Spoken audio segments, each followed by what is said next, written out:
morning, and welcome to Talk of the Town on 99.7, 1450 WHTC and WHTC.com. And we welcome you to Talk of the Town for this Monday, October 5th. I'm Gary Stevens. Thanks to Peck Nickel for subbing for me on Friday. And coming up in about an hour, Patty Vandenberg will be joining us with What's New Around Howland. A little after that, we'll have a chat with State Representative Jim Lilly, the second-term Republican from Park Township. We'll have some open line following the 10 and 11 o'clock news blocks. But on this first Monday of the month, we are joined in our first half hour by first-term Republican State Representative Luke Meerman of Coopersville, who represents Eastern Ottawa County. He joins us from his home. Good via the Zoom connection. Good morning, Luke. Hope all is well with you and your family this today. Good morning, Gary. I'm very grateful to be with all of you. Glad you are with us. And if, excuse me there, if you have a question for Luke, he'll be happy to take it at 395-1450, 395-1450.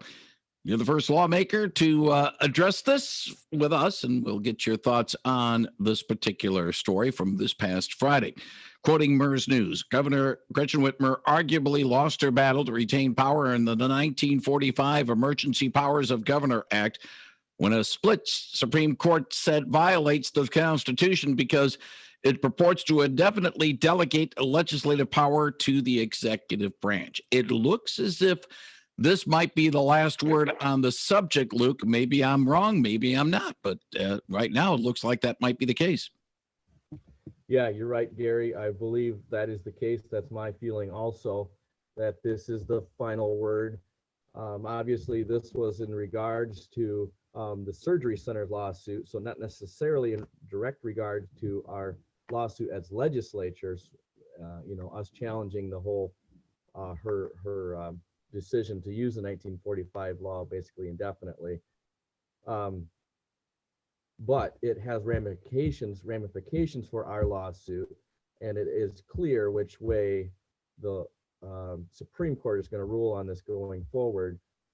And we were able to make an argument in support of the lawsuit that they ruled on Friday, the surgery center lawsuit. There's a lot of similarities. A lot of the same arguments were made in that lawsuit as the one that we have in front of her also. 395-1450. Let's get to the phones. Good morning. You're on the line with State Representative Luke Meerman.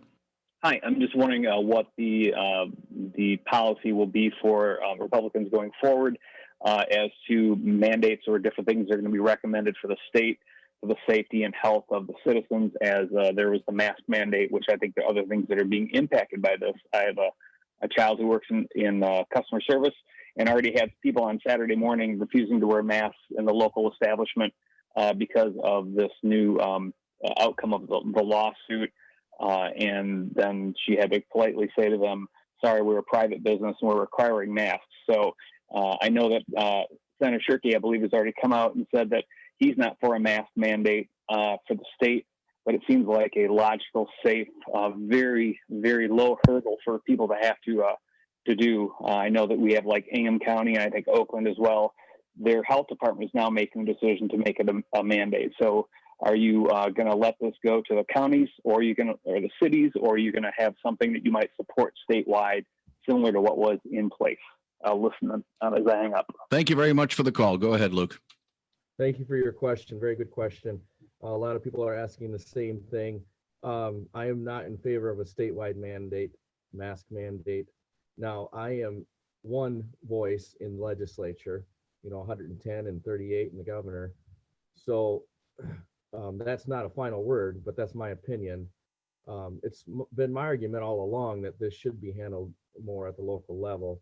And, there are different areas that are affected differently. And I think this does come back to that level. I know it puts a lot of burden on local businesses, which is hard for them. But in my mind, that's where our freedom comes in. And really, the risk mitigation can happen, like I said, more organically at the local level. If COVID is an issue in one county, not another, that's something that can be dealt with more locally. And you're right, as I think it was your daughter, you said said we're a local business. I mean, that was the case before the COVID, before the emergency orders. Local businesses can decide customers what they should do as they come into the shop. You know, if you're a truck driver and you walk into a warehouse, they'll tell you have to have steel-toed boots on. So that's been the case all along, that local businesses can decide. And again, I understand it puts a lot of pressure on local businesses, but I think it's the way we should have been treating this more all along, at least after the first month and a half. Now, Luke, one of the things, and I think we've discussed upon it as well, the reason the challenges to the 1945 law came first of all is the fact that it's one thing to react in a short-term situation, a quick emergency where time is of the essence. But once we got past the 30-day situation, it's a time to work together. We're told we're all in this together. We need to work together to solve the problem. Well, it does come from the leadership as well. And it's time for all branches of government to work together on a solution and not just one person being the Lone Ranger in this particular situation. I think that is what makes America a beautiful place to be, is that we can work on it together, that businesses can try to figure things out, that doctors can try to figure things out. You know, we shouldn't be telling hospitals what they can and can't be doing. You know, those hospital executives, CEOs, doctors themselves, doctors' offices, they know what are the good practices. You watch that already. They'll continue to adopt these practices that are good, that keep people safe from COVID. And that's who we should have been looking to all along. And I guess I will just make a shout out to my fellow representative, Representative Tommy Brand. And he said it so well. I wish I could recorded it, but you know, for the past 8 months, us legislators have been really locked out of the process, locked out of you know, having any voice for the people that elected us to put here. And that's what he was saying. He said it, like I said, he said it so well. He said, I can't speak up for the waitress that is, you know, not able to get unemployment. I can't speak up for the business owners that's losing their business. He said, I can't be a representative. And that's the way it's been for the last 8 months. We've been out and locked out away from the table. If you got a question for State Representative Luke Meerman of Coopersville, he'll take it at 395-1450, 395-1450. I know we're talking on Monday morning after the Supreme Court decision, but do you get a sense that perhaps the administration will be a little bit more cooperative with the legislature in moving forward on actions with COVID-19, or do you still see perhaps this Lone Ranger mentality continue with the executive branch? Well, you heard her response to the decision, that she felt she has 21 days. I don't believe that's the case. I understand what she's saying, where she's coming from, but I think it's pretty clear how the court is going to rule. And it won't make a difference if we wait 21 days or not. These executive orders, if they come in front of any other judge, is going to point to that decision saying, you know, that 1945 law unconstitutionally gave up authority to the executive branch. The legislature didn't have a right to do it. That's what the 4-3 decision did. And also the 7-0 decision, 2 decisions in that court ruling Friday. The 7-0 decision was in regards to the 28 days for the 1976 law. So 7-0, the justices said, after 28 days, Governor, you need to get the legislature's nod that there is still an emergency in order for you to continue to go forward. So in dealing with emergencies going forward, we'll be looking to that 1976 law a lot more. And after 28 days, now the Michigan Supreme Court has agreed with the legislature that we need to be at the table. 395-1450, 395-1450 if you have a question for State Representative Luke Meerman of Coopersville. We had Luke join us late last month since we weren't able to have our chat with Luke on Talk of the Town because of Labor Day holiday, and I asked Luke to get his thoughts on the state budget deal. With the caveat, of course, Luke was not involved in the negotiations, but was one of the ones who were voting. And I mentioned some of the responses of some of the people from MERS who were looking at what they're seeing at the State House and the State Senate were going on as the budget deal was being ratified. Attaboys, fist pumps, and all that. And you says, well, maybe he wasn't as jubilant as it was. Now that we're a week into, or shall we say 5 days into the new fiscal year, and let's put it this way: instead of 147 line item vetoes, it's about a dozen things that cannot be enforceable. That was the term the governor used this time around, to use the veto pen on that. Do you get a sense that maybe this is something that would be workable, or is it just simply a compromise budget deal that basically will keep the state running, but it's not the best deal that could be for the entire state? So I got to admit to you, I'm not up to speed on all of those vetoes and concerning the budget. I know there is that handful that you just talked about. I am confident that it's not going to affect the overall state budget, for as far as a shutdown or anything. It'll be things that we work through. Representative Jim Lilly coming up after me will probably be able to speak a lot more, particularly directly to those. But I am confident that it's not going to really affect the whole budget deal itself as we see it. As I said last time, you just mentioned the fist bumps and different things like that. I mean, I could find things in there that I was disappointed with, that I could give a reason to vote no for. I was the one that asked for us to withhold funding from MIOSHA until they get the priorities straight, which I think we covered a little bit last time too. Obviously, I still went ahead and voted for the budget. As a side note, I think some of those businesses are going to be coming back to MIOSHA now, the ones that got the fines because of the recent court ruling. But again, back to the budget, I don't think it's going to imperil the state as a whole. It's just something we'll have to keep working through. Speaking about the MIOSHA situation, you were not happy about some of the things that were going on. In fact, if MIOSHA is going to punish Michigan workers, its funding should be cut. Do you feel that the message has been received by MIOSHA that you and other lawmakers were trying to get across? Well, I think the message came directly really from the Supreme Court. That message has been heard loud and clear by them now. They're really, these executive orders aren't on the table for them to keep going out there and enforcing. Now, they do have, health and welfare that they need to continue to look out for employees on. So that's still in their charter. That's still something they'll continue to be doing, but not in direct regards to the executive order. I would like to think that, my saying that had some effect, but who really knows? I didn't seem to honestly get a lot of traction out of saying it. So as far as it didn't seem to get out into the media, not many people talked about it. At least we did here, and that's we try to pass the word along and mention it as well, because it's a talking point, it's a thing to think about as we move forward. I do feel very strongly that it was a real drain on them and a loss of focus of what their job really is to do. And my intention was never to withhold funding forever. It was, let's get your priorities straight, and then let's get the money back going to you so you can keep keeping employees safe.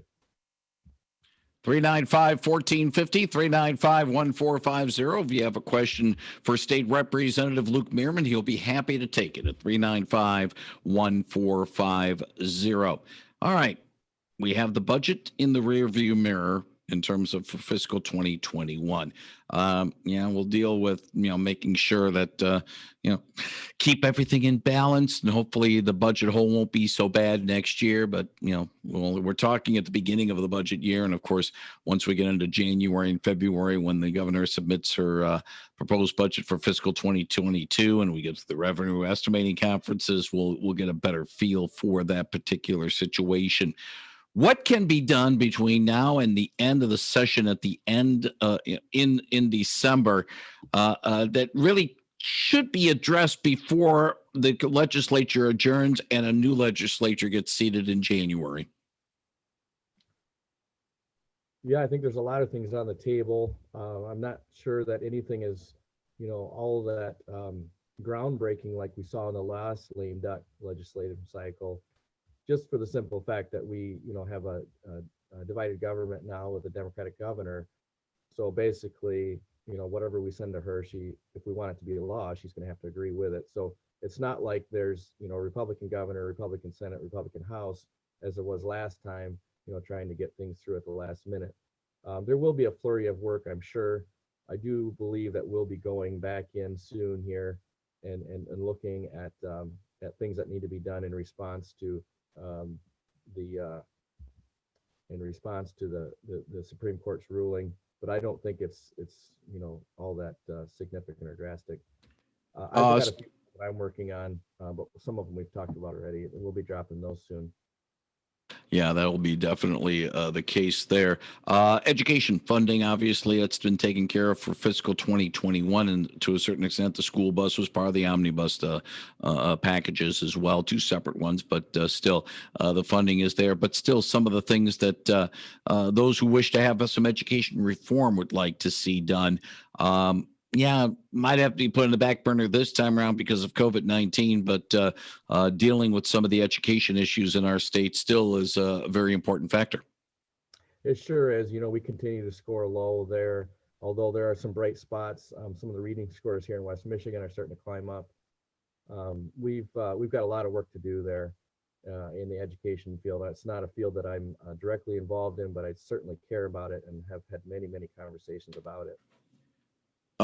Let's talk about something that you have direct involvement with. And of course, you are a commercial farmer in the Coopersville area, and the agriculture is certainly right up your alley. And farmers are being affected by the COVID-19 situation. The markets aren't as big.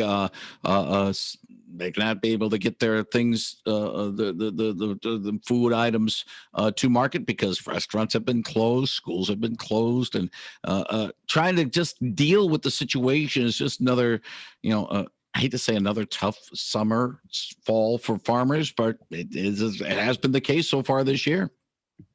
It sure has. It's been a huge roller coaster. That's not unlike any other business. Family-owned businesses around the state, whether you're a restaurant or you're a gym or you're a farmer, the uncertainties out there have been just tremendous. There has been a lot of money poured into the system, which has given some stability to, frankly, most businesses, whether you got PPP money or other things. I know there's some discussion about some payment on a per pound of milk basis from back in March up until November. All that has helped to kind of stabilize what's there. I'm not in favor of continuing to throw money in the system because it's all our money at the end of the day. It has to come from us, the taxpayers, and we either borrow it or we print some money at the federal level. So we got to be very careful about how far that goes, but it has been a stabilizing factor for many businesses, and that includes the farming industry. The prices have swung wildly, especially on the milk side of things. That is just, I remember talking to some of the farmers back in March, and our whole supply chain system was upside down. And it wasn't just the manufacturing plants that either manufactured butter or fluid milk or cheese. It was also the trucking system couldn't handle. We had some trucks that were idled, and that we had other supply chains that couldn't get enough trucks on the road to get things moved. So it eventually was dealt with, and the businesses and the manufacturers figured out how to get that dealt with. But it's been a really tough road. I know we'll see some farmers disappear this year, and it's always hard to see that. Luke, I'm going to read you something we just got in the email during our break. It does not involve Ottawa County. It involves Allegan County, but it is in that particular area. I'll do that in a moment. Good morning. You're on the line with State Representative Luke Meerman. Could I speak to Luke Meerman? You may certainly do so, sir. Okay. Luke, you were talking about taking the governor's power away in case of the outbreak or the epidemic. Now, if you do that, how is she going to operate? And how's the legislature and everybody going to do? You guys going to have a committee and take 6 months in order to find out what you're going to do? You should have, you elected her as governor. You should let her do her job. Your response. Thank you very much for the call, Luke. I appreciate the call too. I think her response was without any input from the rest of the legislature. I understand your concern about, it taking a long time, but I think we've learned a lot about COVID now. And like I said, I supported her for the first month in her reactions to COVID. But after that, I think we need to start looking locally, whether it's the manufacturing business or the business or the school superintendent, to make these decisions about how to respond to COVID. And I think that's the more appropriate response. And there's plenty of examples around the country of just that kind of response happening and frankly working. We have unintended consequences that I've been talking about for this whole time. And those unintended consequences are there in a large part because of our top-down control. So losing that top-down control is going to be good for many people underneath. One final thing, Luke Meerman, and I'll just mention it again. We got an email from Allegan County's Health Department basically saying that at this time, the Allegan County Health Department stresses the importance of consistency in keeping core COVID-19 mitigation strategies in place while more specific guidance is developed. At a minimum, these strategies include proper mask use, social distancing, frequent hand washing, and staying home if you are sick. And the Allegan County Health Department will continue to provide updated information as becomes available. I think that to a certain extent goes along with what you're saying. Let the local governments make some decisions on this. And I think they said it well. I've never been one to say that COVID isn't real. I mean, it's deadly. It's very real. And for certain people, getting it is very bad. For other people, getting it, you have more chance of dying from the flu for a lot of other people. So I'm glad the way they said it. I would encourage those that are at risk. I would to continue wearing masks, to stay home. If you're sick, to stay home. Continue to take it seriously. This is not something that just disappeared because of the Supreme Court ruling. So we need to continue to be smart about it individually as we go about our days.